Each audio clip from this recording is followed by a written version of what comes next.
There's a lot of basketball news to digest. We talked about this earlier in the show. In case you missed it, Nico said doesn't anticipate any changes for players that were like top 7 or 8 in minutes for the Mavericks this year. Then, of course, we were having some fun with, does that mean in the playoffs or regular season? Because Tim Hardaway Jr. was third, maybe fourth. Well, he's third in scoring, so I bet he was top 5 in minutes. He was third or fourth in minutes in the regular season, but he was 9th in the playoffs. And then also the addition that they think Luka is going to at least play for Slovenia if he can. He'll do everything he can to play for them in the qualifying tournaments for the Olympics. And that is Nico saying that.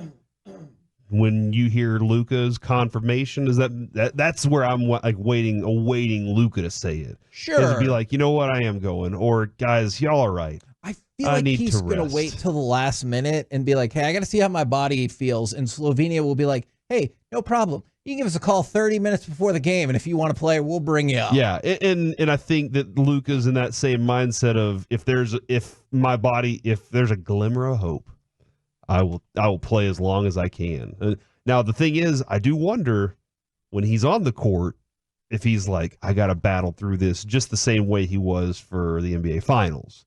Or if he's like, you know what, I can take less minutes in these games. Well, Mike, you've watched a lot of Slovenia basketball. Like the passion that he has on the court, I feel like he displayed that earlier with Slovenia than he did in the NBA. Yeah, yes. You're right. It is. That's why I'm wondering, Reggie, I can't remember, which day you missed when I said this, but I'm hoping that his taste of the NBA Finals and seeing Boston celebrate it on their home court and seeing the city of Boston, because he had to go back to the hotel and just hear it and see it, that his passion for an NBA championship goes up and maybe to the level of trying to get Slovenia the championships that he wants to get Slovenia. Now, something that happened, and this is always like a little frustrating, but I get news happens when it happens. I don't know, like 5 minutes after we went off the air yesterday, was that JJ Redick did officially agree to his 4-year deal to be the coach of the Lakers. Does this interest you, or are you essentially like, I don't care who it is, I want them to fail because they're the Lakers? Yes. Maybe and both? yes. Okay. I'm interested because he's never coached at all.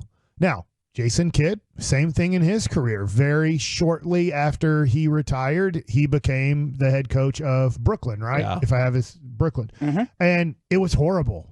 It was really bad. And Jason Kidd, I'm going to give him, he's a really good coach. Now, I believe he's a really good coach. I'm hoping that I don't change my mind on that next year or the year after that. But I do think he's a really good head coach. Is he the best? Probably not the best, but he's really good. And I really like that he's our head coach.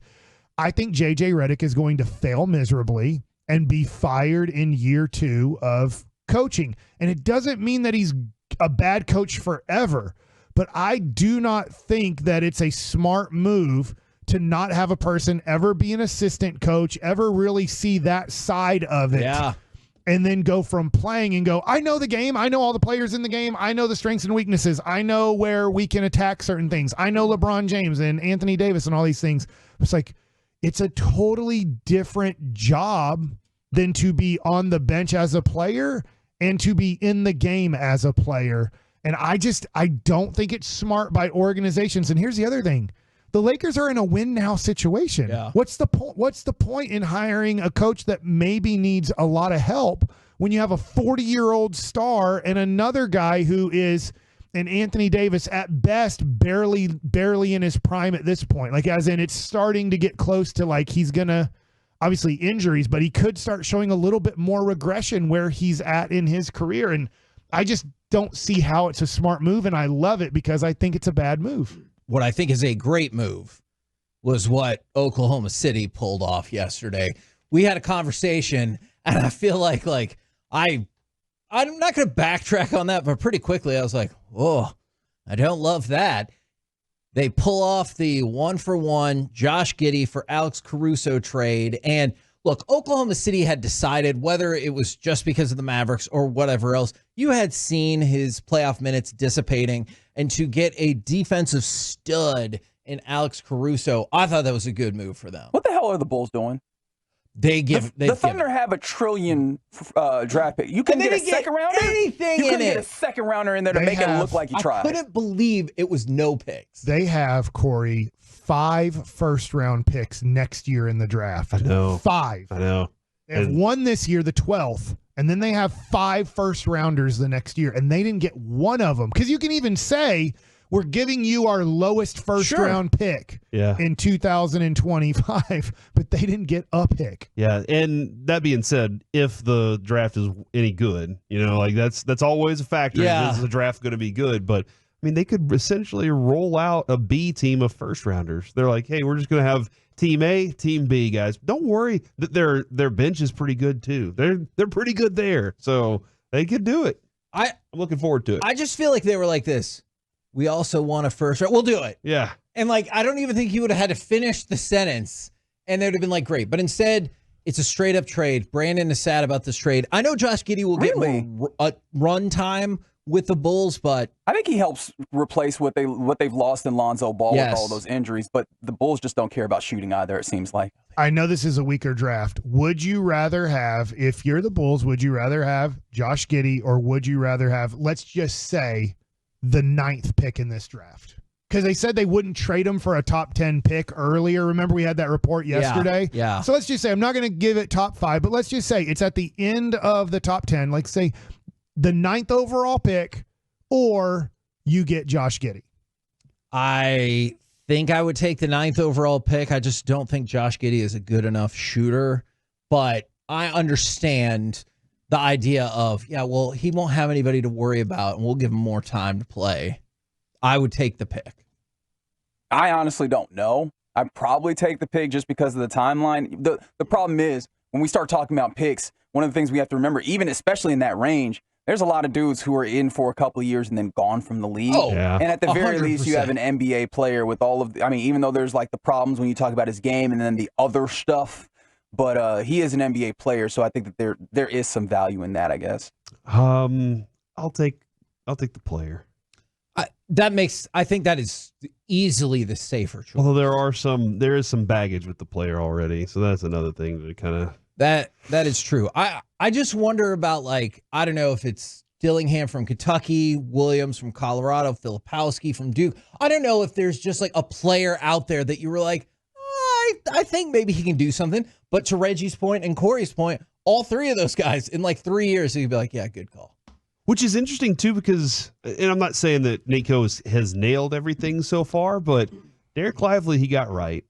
And Jaden Hardy looks like he can play in the NBA. Yeah, and especially for a second-round pick. We'll find out about Omax. He's supposed to play. He did say he's going to play in the Summer League this year. So we'll find out about him. But so far, Nico Harrison in these two has done a pretty decent job. Last thing, do you think Oklahoma City felt like we have to get rid of Getty too because of the off-the-court situation? I totally get why you asked that question. I don't think so, because I think you saw this play out in the playoffs in terms of them scaling down his minutes. I think they were already trying to say, hey, this is the direction we're going. That being said, what about the Caruso addition to Oklahoma City? Because, this kid, this man, he is a scrapper. Yeah, he is 30. And I know. And he looks all of 30. He looks all of 30. Trust me, I can say that. And he played for Oklahoma City's head G coach League team, in their maybe? he played for him in the G League. He's a great perimeter defender. He's a great defender in general. I think this is a really big pickup for them. So, I agree. We know Shea's their one. Lou Dort is I think a very good compliment to Shea, and he's a good compliment to anybody, but I just think that he's a very good compliment on that Oklahoma City team. He's different than Caruso, but also similar in Caruso when you look at strengths.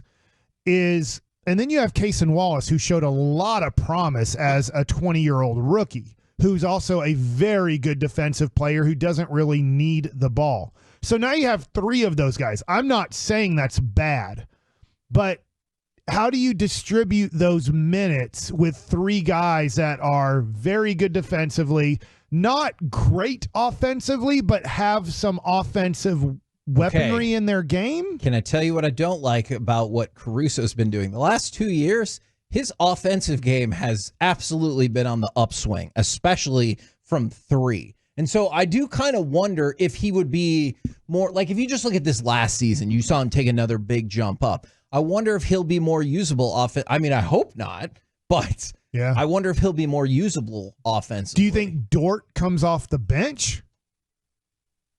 Or do you think Caruso comes off the bench? I'd venture to guess Caruso. That's what I think too. Recently, I've been thinking a lot about the idea of redundancy, just in all sorts of things. And I know that a lot of places we try and like limit redundancies and just make things efficient. But I think that what the Thunder are doing is kind of smart, where they have some redundancy where if one guy is going or if one guy isn't going, you have the optionality between them to get going. And they have that similar style of play to where at any given point, you know that you can get what you're looking for from a variety of guys there. They've obviously operated with a big roster because they have a lot of dudes that can play. So having some guys that have similar paths, but that you can use interchangeably, I think matters. Yeah. I think it's a good pickup. I'm not disagreeing with that, but I think to me, what I felt like Oklahoma City was missing more than a Caruso was like a 6'10", really good player to go with their team.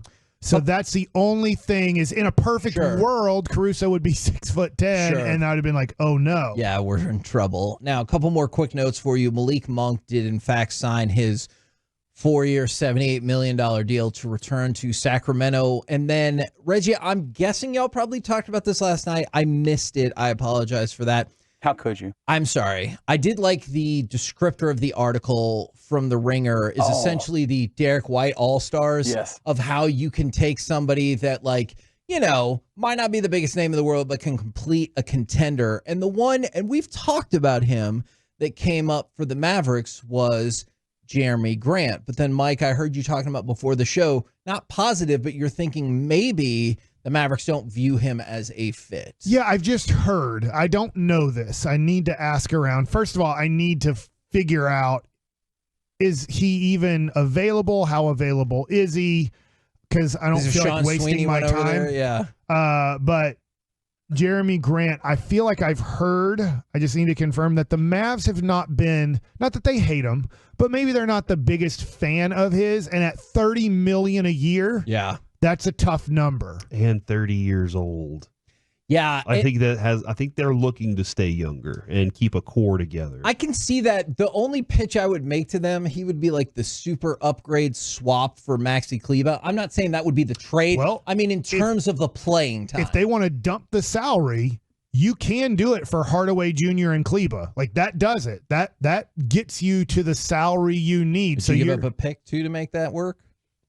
Not a first rounder. Okay. At $30 million a year, he's a $20 million player, in my opinion. So you're having to overpay him by $10 million, and you have to do it for 4 years. And then you just mentioned, is he going to be the same player at 32, 33? You hope so if you're doing this trade.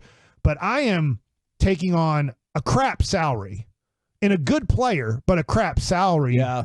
No, I'm not giving you any more picks. My opinion, but maybe they feel different. If they do like the player, then giving a future pick isn't a big deal. But if you're like, I'm not keen on the player, I like him, and I'm going to be paying a salary that I'm not crazy about. For at least 3 years. But Kleber's a 40-game-a-year player. He's proven that. He's scared of the moments in the playoffs at times. And then Hardaway's, he's not part of your top 10 guys on your team now. So